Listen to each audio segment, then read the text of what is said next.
Esse episódio tem um oferecimento de Cutelaria Simo, perfeito em todo lugar, e Precisão Aeroagrícola, sua aplicação em boas mãos. Agro e prosa, apresentação Divino Ronaldo. O meu entrevistado de hoje é Luciano Rezende, um dos idealizadores da campanha Canivete Pool. E o tema da nossa entrevista será: a carne do futuro é animal. Luciano Rezende, como é que você está? Tudo bem? Tudo bem, graças a Deus, Divino. Tudo na paz. Obrigado aí pela oportunidade de estar batendo esse papo. Que isso, eu que agradeço. Falar de carne é bom demais da conta. Você gosta do churrasquinho? Ah, falar é bom, mas comer é melhor ainda, né, Divino?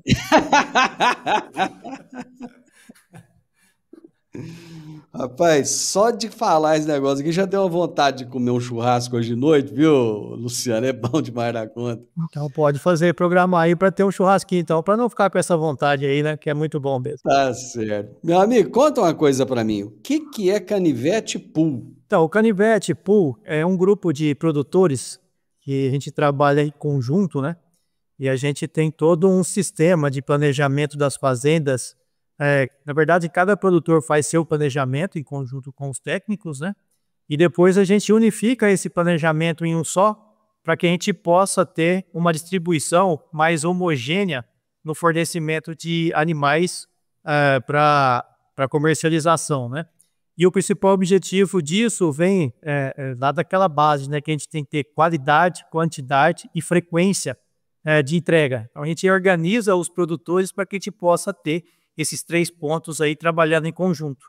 E ao mesmo tempo, quando a gente faz esse planejamento de abate dos animais, também tem um planejamento de compra de insumos, né? E esse planejamento de compra de insumos, a gente consegue ter um volume maior de insumos para compra e também uma distribuição de retirada desses insumos das empresas das quais a gente compra, de forma que isso possa ser positivo tanto para o produtor quanto também para os nossos parceiros aí que fornecem ingredientes aí para os nossos confinamentos e semi-confinamentos.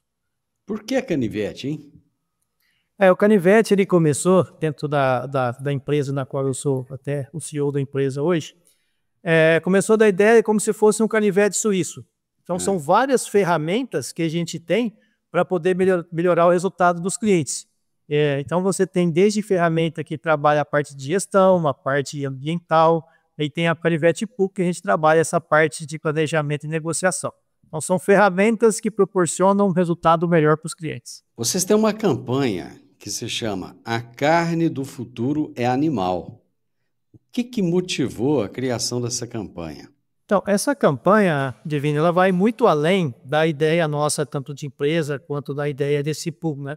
O que motivou é uma maneira para a gente conversar ou comunicar cada vez melhor com o consumidor final.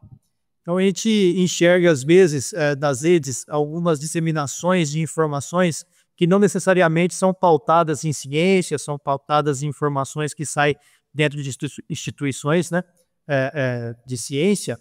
Então o objetivo nosso é trazer essa turma que realmente gosta de carne para poder participar de uma campanha que a gente possa comunicar melhor toda a parte que vem da carne, desde a parte de qualidade de carne, a parte nutritiva da carne, a parte de sustentabilidade, para a gente colocar em evidência no Brasil inteiro os produtores que têm vamos falar assim, uma consciência produtiva também, de uma produção baseada em boas práticas, né? Para que a gente possa mostrar para a sociedade que essa carne, que todo mundo fala que é a carne do futuro, que é uma carne que tem baixa pegada de carbono, que não agride o meio ambiente, ela não necessariamente, ou não está no laboratório, ela está assim nos passos dos clientes ou dos produtores brasileiros que produzem com essa eficiência, né?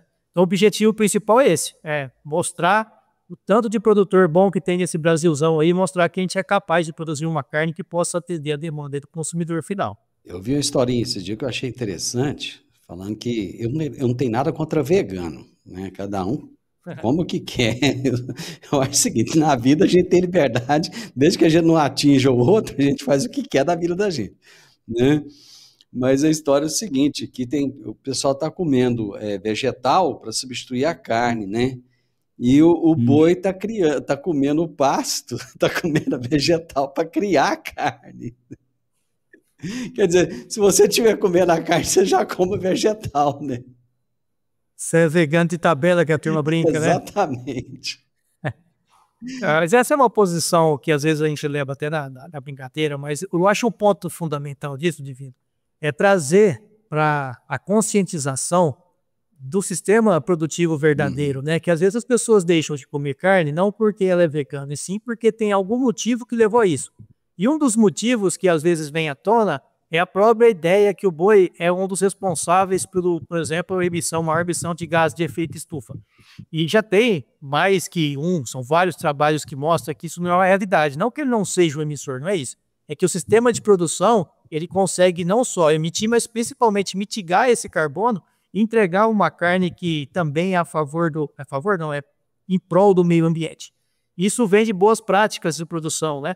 Então, na verdade, o que a gente imagina é o seguinte, a decisão final sempre é do consumidor. Se ele quer comer carne, não quer comer carne, a decisão tem que ser dele. Sim. Agora, o principal é você trazer a verdade, a informação correta, para que ele possa fazer a escolha de uma maneira mais consciente, né?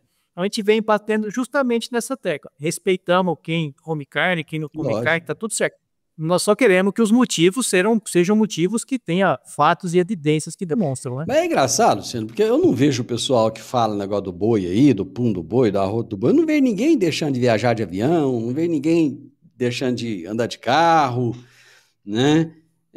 Porque polui, né? O meio ambiente é afetado de todo jeito, né? Você vê, um voo de um jatinho, ele afeta muito mais do que você colocar um mundo velho de boi junto aí, né?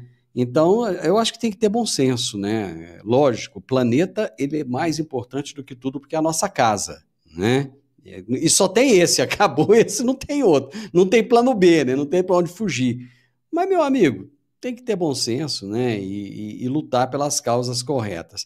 Mas me fala uma coisa, desde quando que esse grupo de vocês está estruturado? E são só produtores do Mato Grosso? Me fala a localização geográfica de vocês aí. Esse pool, ele tá, por enquanto, ele é só produtor do Mato Grosso que participa desse pool.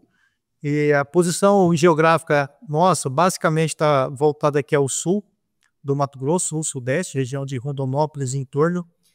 Região oeste, que abrange ali o Vale do Jaú e o Vale do Vaporé, que é Mirassol, Araputanga, Pontes Lacerda. E também a região centro-norte ali, que está próximo de Sinop, Lucas, Sorriso. Esses são os principais pontos que tem esses produtores que participam desse grupo de pessoas, né? E isso começou de uma forma mais intensa em 2022. Então, nós estamos aí com 3 anos que esse processo de trabalho em conjunto vem se fortalecendo cada vez mais. E é o que eu sempre falo, né? É o que eu comentei desde o começo. Isso não é só uma intenção de juntar para negociar melhor, vai muito além disso. É juntar para que possa fazer gestão compartilhada, e para poder fazer gestão compartilhada, você tem que ter o seu processo de gestão muito definido dentro da sua fazenda. Então, essa profissionalização que ela traz para esse conjunto ser forte e que possa ser cada vez mais crescente dentro de toda uma cadeia produtiva. A profissionalização é imprescindível. Luciano, eu vou para o intervalo comercial. Aguenta aí um pouquinho, já nós voltamos, viu? Alta tecnologia, eficiência e produtividade no campo. Com a precisão aeroagrícola, você tem maior uniformidade na aplicação, sem amassar plantas e sem compactar o solo.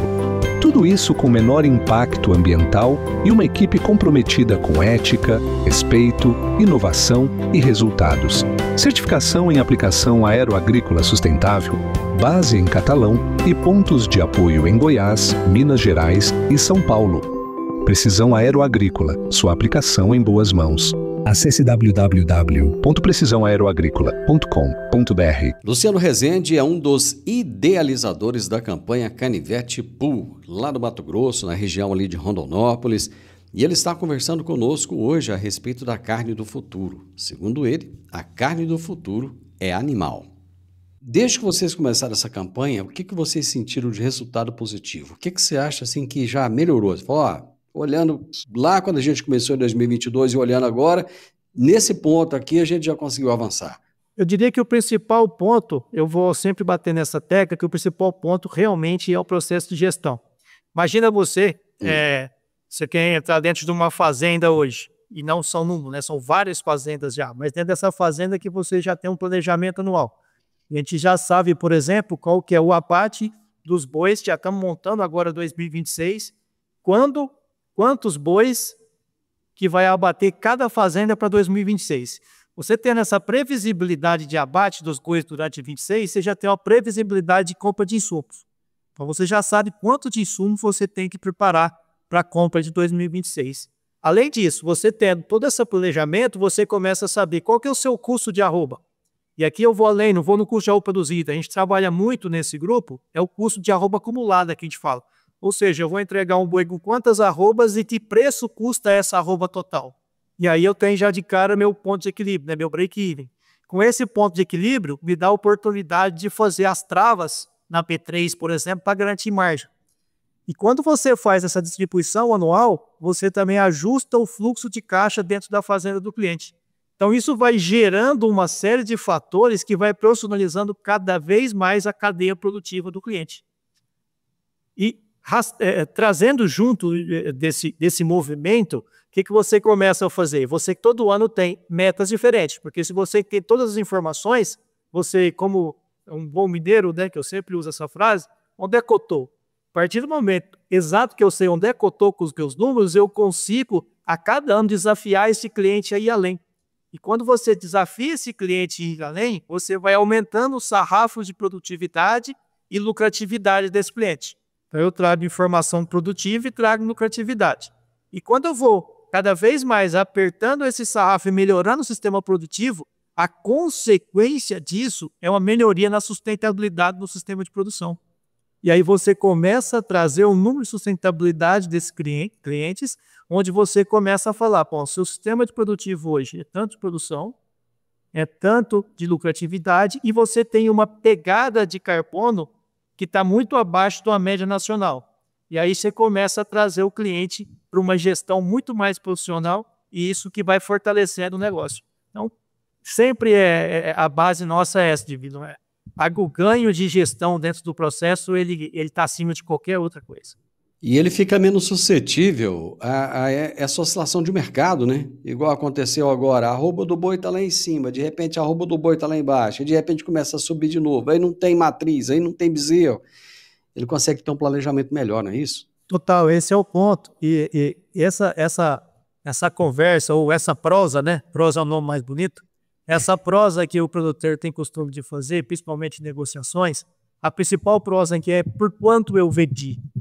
E esse é só um ponto dentro do negócio dele todo. Quando você começa a trabalhar esse sistema, o que a gente tem divulgado é qual a margem que você está trabalhando. E margem em relação ao que você tem de arroba acumulada versus o preço que você está vendendo no animal.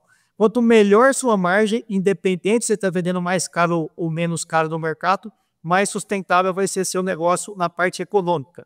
Então esse é o ponto fundamental, né? É mudar essa prosa de boteco, entre aspas, para qual a margem que você está deixando dentro das suas negociações.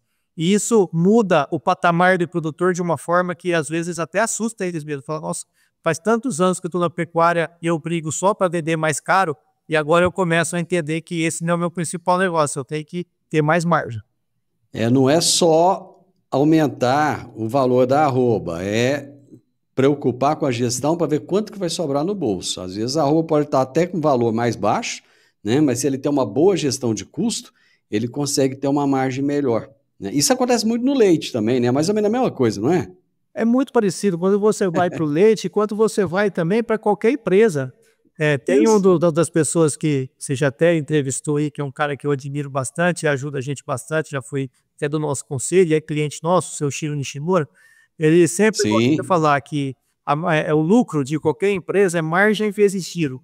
Então eu tenho que ter margem e tenho que girar minha mercadoria. E quando você faz esse sistema com o boi, além de você garantir margem, você aumenta seu giro. Ou seja, a sua lucratividade fica maior no final.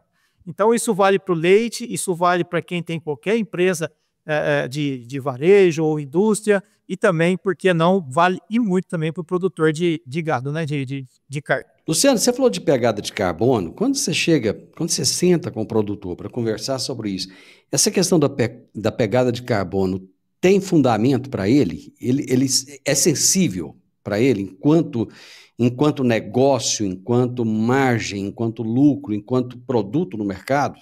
Então, isso nos surpreendeu positivamente, que é muito mais sensível do que a gente imaginava. Essa conversa, às vezes, de falar da preocupação com o meio ambiente, com o efeito estufa, com o aumento de temperatura, tudo isso faz parte também das discussões que tem dentro dos produtores.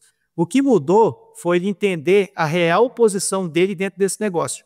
E quando ele entendeu a real posição dele dentro do negócio, aí ele começou a ficar muito mais confiante no que ele tem que fazer para ele ser uma pessoa que está movendo ações nas quais vai melhorar essa ação beneficente, vamos falar assim, para o planeta como um todo, né?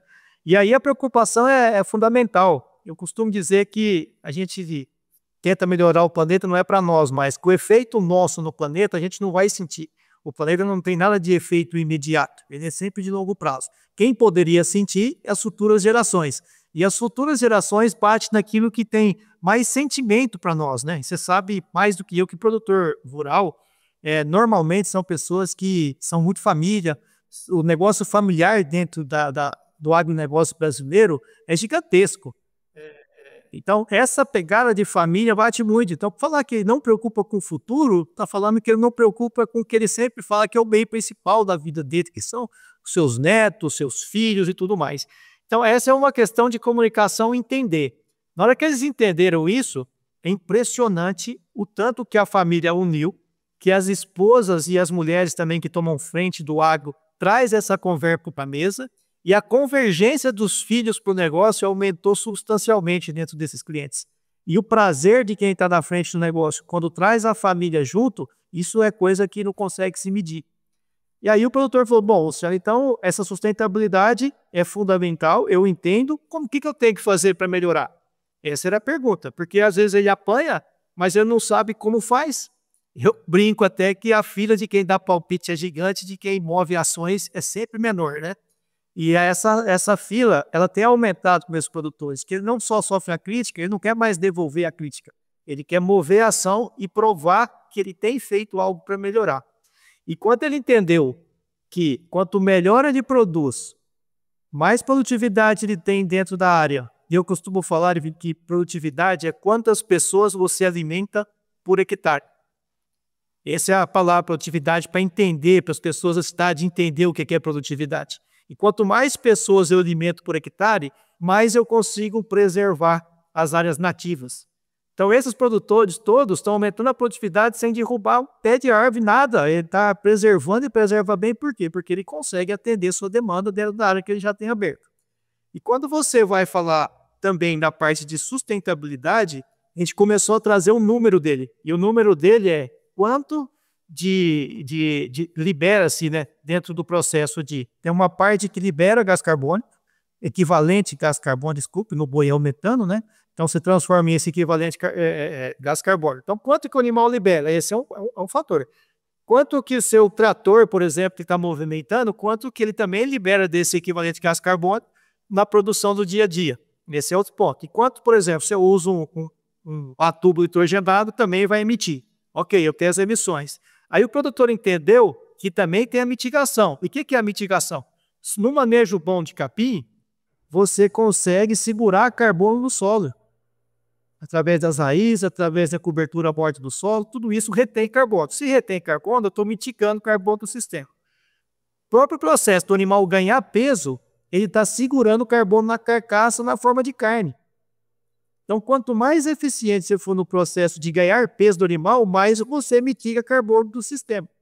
Então, tem várias formas de você mitigar carbono no sistema. E na hora que você fecha essa conta, aí você vê que você tem um balanço muito bom de carbono. E aí ele começou a entender, falou, então se eu fizer meu sistema produtivo muito bem feito, e se eu trabalhar melhor tudo que eu tenho na mão para produzir, eu vou aumentar minha produção, eu vou ganhar mais dinheiro e vou ser mais sustentável. Aí, meu amigo, aí é tudo que ele quer. Então, exatamente esse tripé que a gente trabalha para mostrar para ele que o negócio bem gerido e bem tocado, ele atende todas as demandas do mercado como um todo, né? E a gente, inclusive, trouxe alguns números, para você ter ideia, a gente trouxe fazendas que falam assim, nessa fazenda aqui, ela produz para atender X mil habitantes. A gente tem um exemplo aqui perto de Rondonópolis, que ela atende 33 mil habitantes numa fazenda que tem menos de 1.000 hectares de pasto. E a cidade que ela está composta tem 28 mil habitantes. Então, uma fazenda atenderia essa cidade toda. E quando a gente comparou o balanço de carbono dela e comparou, por exemplo, vou te dar um exemplo que você trouxe, para um avião, essa fazenda, comparada com um avião de grande porte, ela pode trabalhar 45 anos contra 1 ano só desse ali. Aí o produtor falou, você vê o que é a tal da narrativa, né? Olha como é que você fez uma comparação impressionante que é real, quer dizer, derrubando uma narrativa. Fenomenal que você falou aí. E isso, talvez, começa a trazer o orgulho não só de quem está na frente, mas da família de produtores, o orgulho de ser produtor. Que é uma produção tão bonita, né? Uma produção maravilhosa, que alimenta o mundo, que às vezes a pessoa fica com vergonha porque está trazendo informação errada. Isso começou a ter aquele prazer de não ser produtor. Isso que mais chamou atenção. Aí nós falamos, bom, isso aí tem que virar alguma coisa que a gente tem que contar para mais pessoas. Isso não é só o pessoal aqui de Rondonópolis que faz. O Brasil inteiro tem esse tipo de fazendas que produzem super bem e que precisam de mostrar para a sociedade como um todo. E esse orgulho de ser produtor, ele tem fortalecido a conversa entre todos aqueles que compõem esse grupo de pessoas, e aí sai a carne do futuro animal para provar que esse futuro, essa carne que tem que abastecer o mundo todo, ela sai dos pastos do Brasil, ela sai do pasto dos animais que estão aqui no Mato Grosso, que estão em Goiás, que estão no Mato Grosso do Sul. E quem consegue fazer esse tipo de carne no mundo? Quem tem essa capacidade de ter 2, 3 safras, de produzir bem, de ter alta produtividade, de poder fazer isso de forma sustentável? É o Brasil. Então, o produtor brasileiro tem tudo na mão e vai mostrar para o mundo que aqui a gente é capaz de fazer isso. Show de bola, Luciano. Eu vou fazer mais uma paradinha aqui para os comerciais e nós voltamos já já. Eu sempre gostei de canivete, desde os tempos em que eu fazia o curso de técnico agrícola, lá na Escola Agrotécnica Federal, que eu usava canivete. E agora eu tenho o privilégio de ter o meu canivete personalizado. Inclusive, tem um em formato de soja. É isso mesmo, é o canivete da Simo.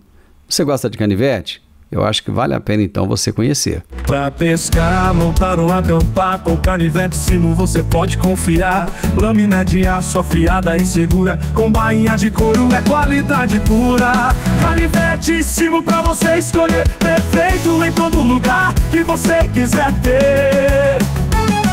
Canivete Simo pra você escolher, perfeito em todo lugar que você quiser ter.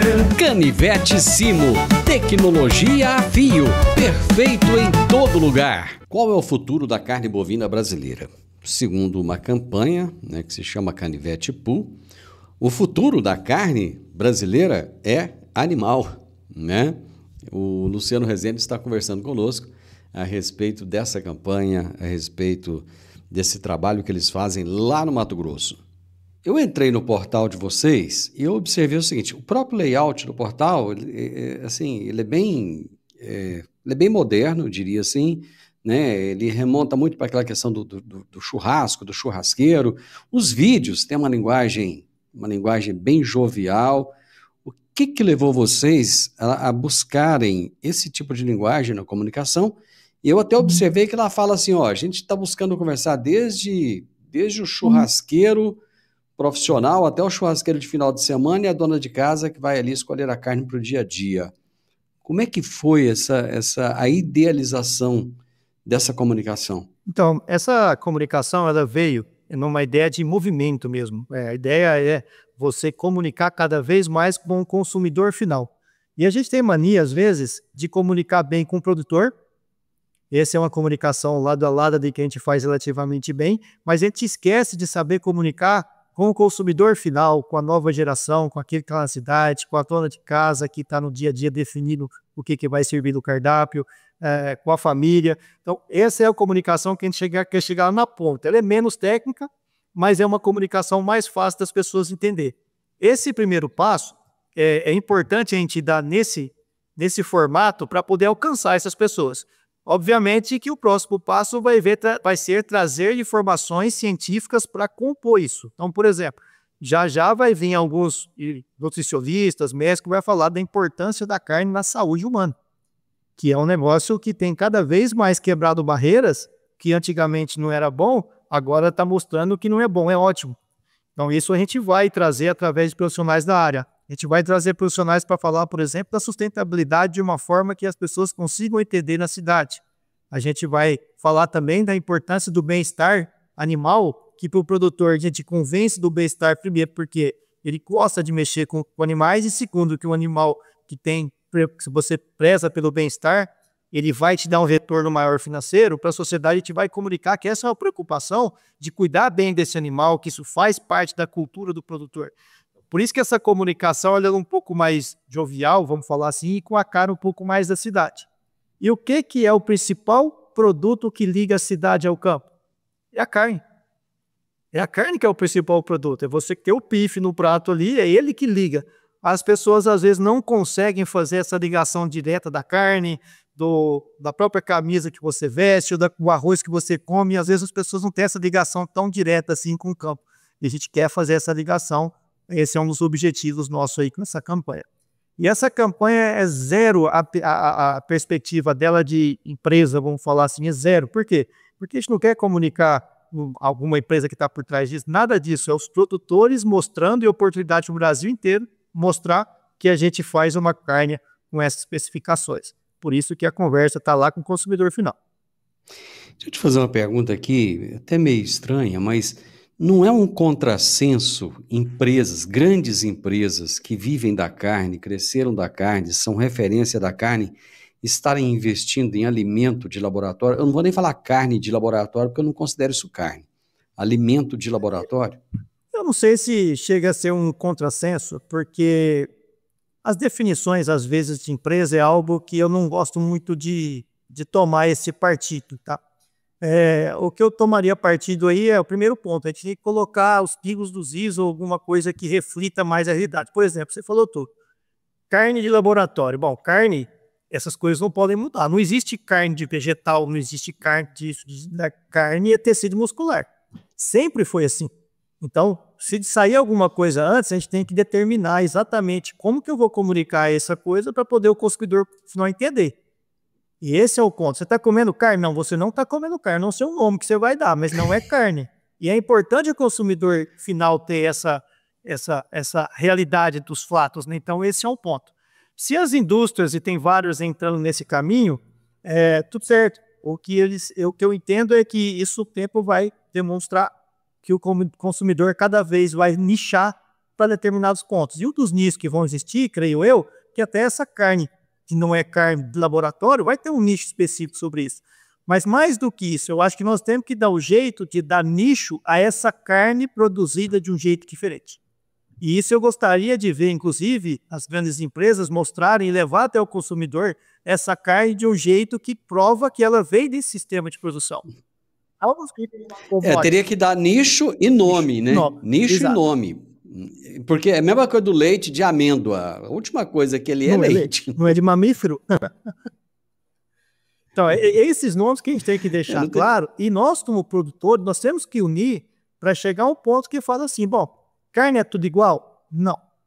Tem carne que é produzida num ambiente que realmente ele maltrata o meio ambiente, que não segue as leis, que usa um monte de coisa que não deveria. É verdade? É. E tem muita carne que é feita em produtores que realmente levam a sério a questão ambiental, a questão de sustentabilidade. Por que essa carne não chega diferente lá no consumidor final? Por que não dá o direito de escolha diferente lá para o consumidor final? Para ele poder realmente chegar. Falar, essa carne tem esse conceito e essa outra carne não tem esse conceito. Na hora que a gente conseguir dividir isso, aí eu acho que fica mais justo essa informação chegar para o produtor final, para o consumidor final, e ele tomar essa decisão. Inclusive, se qualquer empresa quiser colocar esse material de laboratório, que seja colocado especificamente com o nome que tem que ser dito e para o consumidor poder escolher. Então, eu acho que esse é o ponto principal da discussão aí, com o consumidor final poder tomar a sua decisão de uma forma mais clara. Como é que vocês veem a evolução dos hábitos de consumo de carne no Brasil? Não só no Brasil, também no mercado externo, porque a gente manda muita carne para fora, né? Então, tem modificado, tem mudado? Tem algumas coisas que têm acontecido. Eu não tenho uma visão ampla disso, mas eu trago uma experiência aí que Já é de algumas datas aí que eu tô no campo e tô como consumidor. E, inclusive, agora acabei de voltar, faz um ano que eu fui para a China, entender exatamente o hábito alimentar do maior cliente nosso, né? Que mais compra carne nosso. O ponto é importante, está crescendo essa parte de pessoas que não comem carne por o motivo porque acha que ela destrói, está crescendo. Infelizmente, esse é um crescimento que me preocupa, não pelo tamanho que ele pode ficar, me preocupa pela falta de consciência das pessoas de tomar essa decisão. Então, esse é um ponto. Agora, se a gente falar que o consumo de carne tende a ficar perigoso e tudo mais, é só olhar o nível de exportação do Brasil cada vez exportando mais, o nível de exigência de um mercado chinês, por exemplo. Hoje eu fiquei assustado, né? Tem um nicho de carne que você tem, que é uma carne que chega de preço barato, e tem um nicho de carne com preço muito mais alto daquele que a gente entrega, que a gente vende. E todos eles crescentes. Você vai no mundo, o mundo comendo cada vez mais carne. Com agora mostrando vários trabalhos científicos desmistificando alguns problemas da carne da forma como nutritiva, a nutrição para o ser humano, mostrando tão bom é o consumo de carne, isso só vai crescer o consumo de carne, eu não tenho a menor dúvida disso. Porque as pessoas estão preocupadas com qualidade de vida, de segurança, de ter uma imunidade melhor, e tudo isso a carne traz dentro do seu conceito nutritivo. E quando você trouxer essa parte de sustentabilidade, que parte das pessoas não estão consumindo por isso, e você desmistificar, o consumo passa a ser maior ainda. E além de tudo, ainda tem um sabor incomparável. Então é muito mais a gente contar a verdade do que acontece com o que a gente faz, do que às vezes ficar tentando falar contra daqueles que estão surgindo por aí. Deixa cada um pegar seu lixo. Pois é, mas esse mesmo nível de exigência, você falou do consumidor chinês, que tanto tem o mercado para carne barata, como tem para carne premium, né? Esse mesmo nível de mudança de consciência, de mercado, tá acontecendo também no Brasil? Eu te pergunto isso até porque eu tenho observado, e eu até comento muito, né? Quando eu era menina, a carne era horrível, a carne era dura, nossa, era horror. Minha mãe falava, eu sempre repito isso aqui, minha mãe falava, vai lá comprar uma carne de segunda boa, lá no açougue, né? Hoje não, hoje você chega ali, até a apresentação da carne é diferente, né? Os cortes são diferentes, você ouve falar um tanto de corte, hoje você não ouvia falar no passado, né? E você tem desde aquela carne baratinha ali, que não quer dizer que seja ruim, né? Eu adoro uma costela, eu adoro um músculo cozido, eu acho maravilhoso, né? E você tem aquela carne premium que custa uma bagatela lá de não sei quanto e que você põe na churrasqueira de vez em quando e come, né? É visível essa percepção em termos de mercado consumidor no Brasil? É visível e isso vai crescer cada vez mais. Se você pegar na história lá dos Estados Unidos, quando eles começaram a classificar a carne por qualidade, e lá vai falar que você vai ser Select, Choice ou Premium, a primeira coisa que aconteceu, diferenciação de preço. Por que aconteceu diferenciação de preço? Porque começou a aumentar o número de pessoas que consumiam essa carne premium. E essa é uma carne que tem menos quantidade. Então começou a abrir a diferença de preço entre essa carne que é considerada commodity, ou essa carne comum que a gente come, em relação à carne premium. Isso tem acontecido no Brasil e vai acontecer cada vez mais. E na hora que começar a ter essa classificação diferente de preço, aí você vai ver as coisas acontecerem de uma forma muito rápida. Hoje ainda o que está acontecendo tem uma linha de animal que é gourmet Angus, por exemplo, então começa a ter uma venda específica para isso. Na hora que isso tornar a proporção maior, aí a gente vai começar a enxergar muito mais forte essa tendência. Sobre comer uma carne melhor e uma carne pior com o decorrer dos anos, isso vem acontecendo de uma forma sem a gente nem mirar para isso. Por que eu falo isso? Porque antigamente a gente sabe que matar um boi muito mais, abatia um animal muito mais zerado e tudo mais. E hoje a pressão do negócio, a competitividade pela mesma terra, exige que você cada vez mais possa ter uma frequência de abate maior, você tem que ter mais giro, você tem que trabalhar uma gestão muito mais ajustada, tem que ter genética. Isso vai trazendo a menoridade de abate e isso, consequentemente, vai melhorando a qualidade também, não só pela raça, mas pela idade. E a gente vai acostumando com o que é bom. Eu sempre falo que acostumar com o que é bom, a gente é muito rápido isso acontecer. Então, o nível de exigência do consumidor ainda, ele tem muito a crescer, mas já melhorou bastante, não por um objetivo específico, mas por uma pressão de mercado que acontece naturalmente em qualquer negócio. Luciano, a pena que nosso tempo acabou. A prosa estava tão boa, rapaz, mas eu sempre falo o seguinte, prosa boa, quando acaba, a gente tem a oportunidade de continuar depois, de voltar e continuar a falar desse assunto que eu acho que é tão importante. Muito obrigado mesmo, do fundo do coração, e te aguardo aqui outras vezes para a gente poder prosear mais, viu? Ô, Divino, eu que agradeço a oportunidade, estou sempre à disposição, eu tenho um amor incrível nessa arte de produzir, e eu acho que o Brasil é privilegiado por isso, então acreditem no mercado brasileiro, acreditem no potencial do produtor brasileiro, que nós estamos no melhor lugar do mundo. Obrigadão, um abraço para todos que nos escutam. Abraço, eu conversei com o Luciano Rezende, um dos idealizadores da campanha Canivete Pum, da campanha que fala da carne do futuro, que é animal, e eu concordo plenamente com ele, né? Eu sou fã de carne, eu como carne, gosto de carne, tem nada contra quem não gosta, quem não come, mas vou te falar uma coisa, viu? É bom demais da conta. O podcast Agro e Prosa tem o objetivo de falar do agronegócio de forma fácil, simples e descomplicada. Diariamente conversamos com os maiores atores do agro e abordamos os mais diversos assuntos de interesse de produtores rurais, técnicos, pesquisadores, profissionais da área e simpatizantes do agronegócio. Se você gosta do nosso podcast, então você pode nos ajudar. É muito simples. Basta seguir-nos nas principais plataformas de streaming e também no YouTube. Se você deixar um gostei, compartilhar os episódios e deixar um comentário, já vai nos ajudar muito a dar relevância tanto ao podcast quanto ao canal. E o mais importante de tudo, nos siga para receber notificações de novos vídeos e episódios. Um grande abraço para você e até a nossa próxima prosa.